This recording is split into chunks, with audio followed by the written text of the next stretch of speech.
It's scheduled for Friday. I don't know if your schedule has Friday, but on the Friday class, you will be getting online assignments. So you only have to physically be here on the Tuesday class.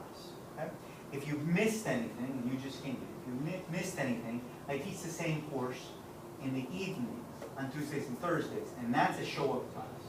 So if you didn't get it, 6 to 9. Okay? So if you didn't get it, or you showed up in the morning and you were just not in it, you didn't understand the topic, you're welcome to come in the evening and kind of get a little refresher. I'm also taping the things that I'm doing here during your class, so I better be good during your class.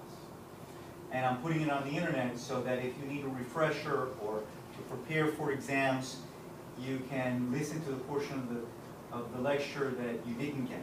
Plus you can fast forward me. You can't do that in class. You can fast forward me on the internet. This is, welcome, I like your hat. My name is Jose Companion. I've been an attorney forever, probably since before any of you were born. I graduated from the University of Miami Law School in 1987 and began the practice of law at that time. I've been here at this campus. I've been here probably for 2 years.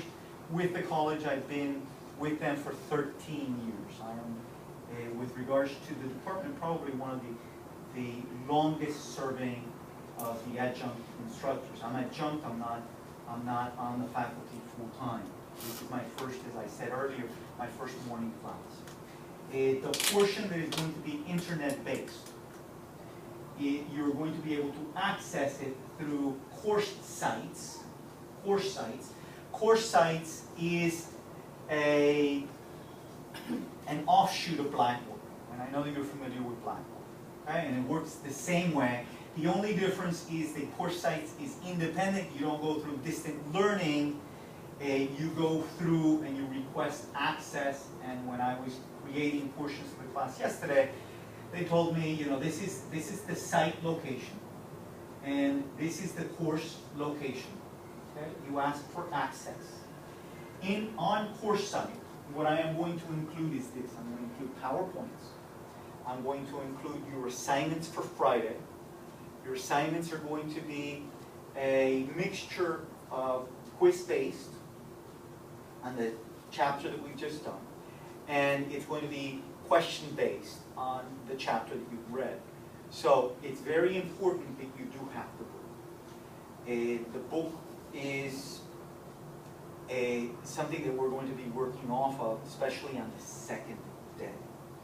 Okay? So you need to get it. I know that it's downstairs already. I know that some of you are waiting to get funded. I know that some of you are waiting to get the numbers so that you can order it. I'm fine with either of those two strategies. However, you need it as soon as possible so that you can complete the work that is due. The work that is due before the next live class. And part of the reason for that is that it reinforces what you're going to be learning live. I could let you turn it in much later, but then it's just busybody work. It's something that you're doing just to finish, and it's not reinforcing what you just finished learning. And my experience is that if you listen to it and then you have to process it by doing something in writing, it reinforces the information a lot better than if you listen to it and then sometime much later you're kind of like trying to learn it again because you didn't reinforce anything. Okay? We're going to have two major tests, as you probably have in all of your classes. We're going to have a midterm and you're going to have a final. The midterm and the final are going to be live. In other words, you're going to be here in class. So they're going to be on the Tuesdays, because on the Fridays you're not on campus. And I have to turn in grades almost immediately. I have to turn in grades that Friday, because that's when the last Friday when the term is over. Okay? So you're going to see me live. This is an 8-week course, right? 8 times. You can see me on videotape as often as you possibly want. I've had some spouses come to me and say, you know, I'm picking up the class more than than my spouse is, because I get to hear you all the time, because he plays you all the time. You can do that just for the areas that you need. I try to walk you through the topic, in which I try to make it as simple and understandable as I possibly can so that you pick it up. Okay? Now, this is a textbook. Mine is not the most current edition, but it's Law for Business. It's written by Ashcroft and Ashcroft. You'll find it downstairs. On the course site, you will find the syllabus, and on the syllabus, you'll find the ISN number that you need in the event that you were buying it, off campus somewhere. Okay? So that information is there. In addition to that, the information that you normally find on the syllabus, which is more or less the rhythm that we're going to have through the class. And when the tests are going to be, and how much weight, and the weight that's going to be given to each of the assignments, and so on. You are to expect assignments, obviously, on Fridays. You're going to be assessed in a major way 2 times during the semester. They're going to be the midterm and the final. I'm going to be assessing you almost every week with regards to some quiz that I put online. And that is, those quizzes, when you take them all, their weight is not that great, but it really gives me an idea of 2 things. Number one, how much you're learning. So let's say that everybody does great, and you don't. That tells me that you need to reinforce that information, but that it was taught correctly. But let's say that you take a quiz and everybody bombs. That means that I bombed. I didn't teach it right. Something went wrong. So I need to go back and reinforce or reteach some of that information. So the quizzes are very important for me. The questions that you answer are very important for me to give me an idea of what you are learning. From your perspective, you see a great value. Okay, this is equal to an A, a B, a C, a D. From my perspective, I get it as raw information as to what you're learning and what you're not learning. Okay? This is a business-related class. I've taught business law to business students, and I taught business law to students that are doing paralegal studies and legal studies. And it's actually taught, or I teach it, a little different. And part of the reason is that what you need from the class is different than what they need for the class. You're going to be using that information in a different way. Okay? Plus, when I teach in the legal area, I take for granted, even though there's no prerequisite, I take for granted certain things. For example, if I'm teaching business law and I've taught this group of students 5 or 6 different classes, then every course starts more or less, every legal course starts more or less the same thing. We're learning about the legal system, we're learning about the laws, we're learning, but if I've taught this group of students that information in 4 or 5 different classes, then I don't need to harp a great deal on that. I see you once, so for you, I can't take that for granted. Okay? And as we go along, I'm going to get to know you a little better. You're going to get to know me a little better, my style, and so on. And I'm going to talk a lot today.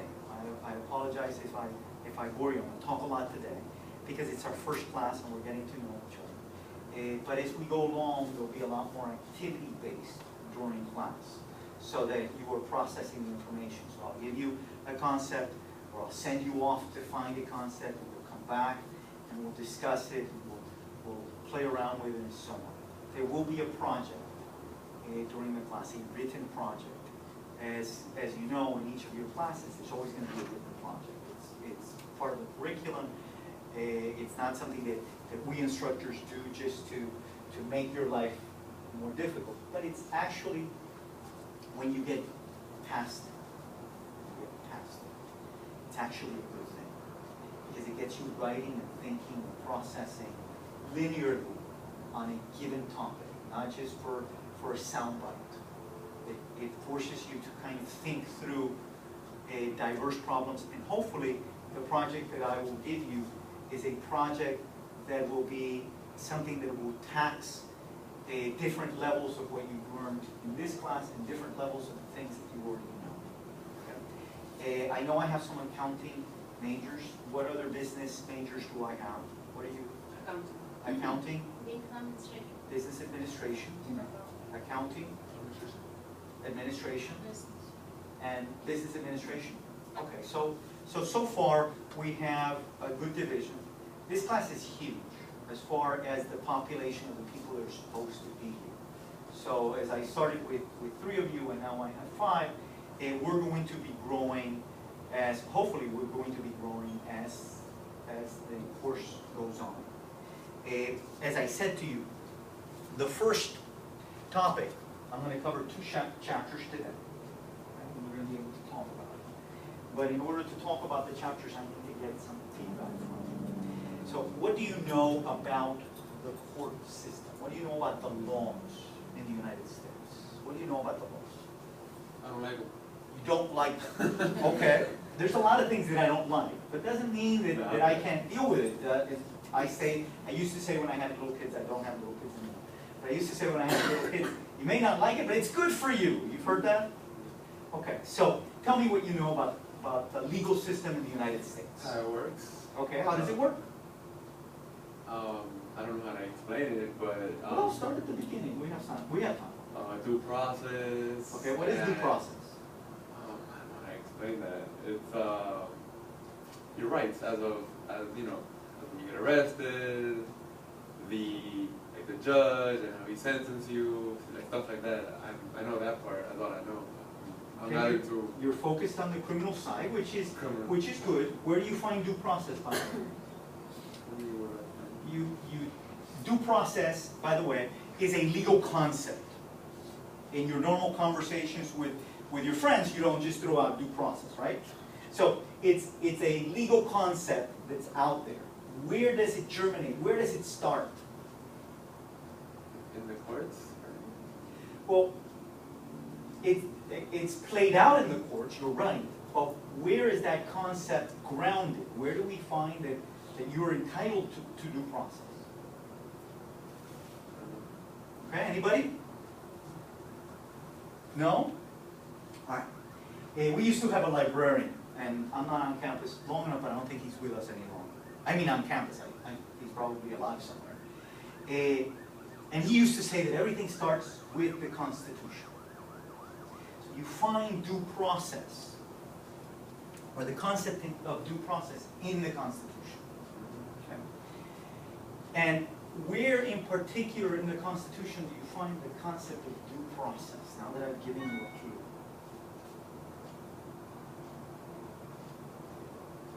It's in an amendment, right? Very good. I don't know which number though. That's all right, that's all right. Do we all agree, or are we just kind of looking at him going, as long as you're talking, we're not getting ourselves in this mire? Okay, anybody want to suggest the amendment? Yeah. It's not 1. It is not. It is not 2. It is not. I forgot what 3 was. Okay? I can look it up on my phone. No, don't look it up. I want to know what you know. I don't know. Okay, anybody else? Due process is found in the 5th Amendment. The 5th Amendment has a bundle, all of the amendments have a bundle of rights. Okay? The first 10 amendments, does anybody know what they call the first 10 amendments altogether? The Bill of Rights. Bill of Rights. And to say that they're amendments is kind of a play on words, because they came into effect at the same time as the Constitution. When you're talking about the word amend,